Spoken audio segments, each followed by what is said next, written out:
Hello students, मैं प्रशांत आप सभी का अपने यूट्यूब चैनल दो भाइयों वाली लूप एकेडमी पर स्वागत करता हूं।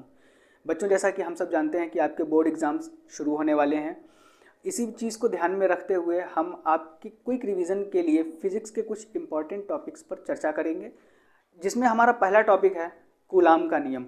बच्चों, आपको पता होगा कूलाम ने दो आवेशों के मध्य लगने वाले बल का सूत्र दिया था।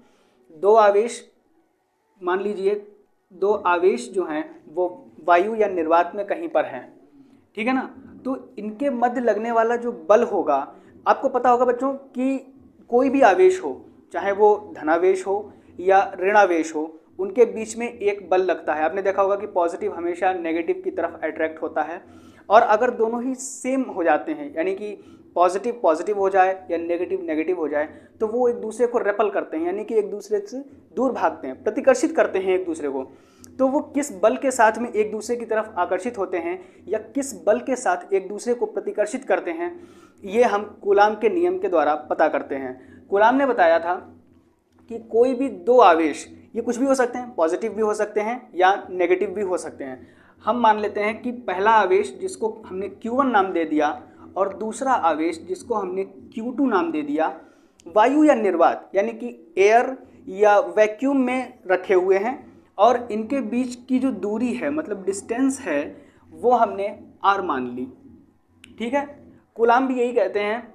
कूलाम ने कहा था कि Q1 Q2 अगर दो आवेश वायु या निर्वात में रखे गए हैं जिनके बीच की दूरी r है, तो उनके मध्य लगने वाले बल किसका समानुपाती हो जाएगा। तो उन्होंने पहला बताया था पॉइंट कि अगर दो आवेश Q1 और Q2 r दूरी पर रखे गए हैं तो उनके मध्य लगने वाला बल F अनुक्रमानुपाती हो जाता है दोनों आवेशों के गुणनफल के, यानी कि Q1 डॉट Q2 के, ठीक है ना। इसको हम लोग इक्वेशन 1 मान लेते हैं। अब उन्होंने कहा था कि इनके बीच की जो दूरी होती है उसके वर्ग के व्युत्क्रमानुपाती होता है, यानी कि जो F होगा वो व्युत्क्रमानुपाती हो जाता है r स्क्वायर के। व्युत्क्रमानुपाती का मतलब होता है कि हम इसको 1/r स्क्वायर लिख देंगे, ठीक है ना। इसको हम इक्वेशन 2 बना लेते हैं। बच्चों, आप चिंता मत कीजिएगा, ये जो भी हम इस समय पढ़ रहे हैं इसके आपको PDF नोट्स हमारे टेलीग्राम चैनल पर मिल जाएंगे, और टेलीग्राम चैनल का लिंक आपको डिस्क्रिप्शन बॉक्स में प्रोवाइड करा दिया जाएगा। अब हम लोग आगे क्या करेंगे, इन दोनों इक्वेशंस को एक साथ लिखेंगे, यानी कि हम यहाँ पर लिखेंगे फ्रॉम इक्वेशन 1 एंड 2। जब हम इक्वेशन 1 और 2 को देखते हैं तो यहाँ पर हम क्या करेंगे, F is equal to F और प्रोपोर्शनल का साइन लगाएंगे, लिखेंगे Q1 डॉट Q2, ठीक है। और सेकंड इक्वेशन में हमने देखा है 1/r स्क्वायर भी F के प्रोपोर्शनल है, तो हम इसको लिख देंगे अपॉन में r स्क्वायर। ये हो जाएगा F is proportional to Q1 Q2 upon r square.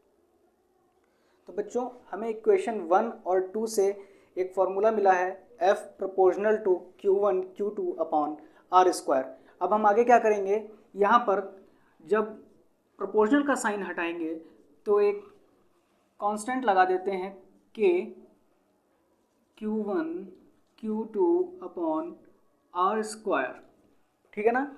जहाँ K क्या है, K एक कांस्टेंट है जिसकी वैल्यू होती है K is equal to 1/4 pi epsilon naught, या इसकी न्यूमेरिकल वैल्यू होती है 9 इंटू 10⁹ न्यूटन मीटर स्क्वायर प्रति कूलाम स्क्वायर, ठीक है ना। अब हम क्या करेंगे, ऊपर वाली इस इक्वेशन में इसको इक्वेशन 3 मान लेते हैं।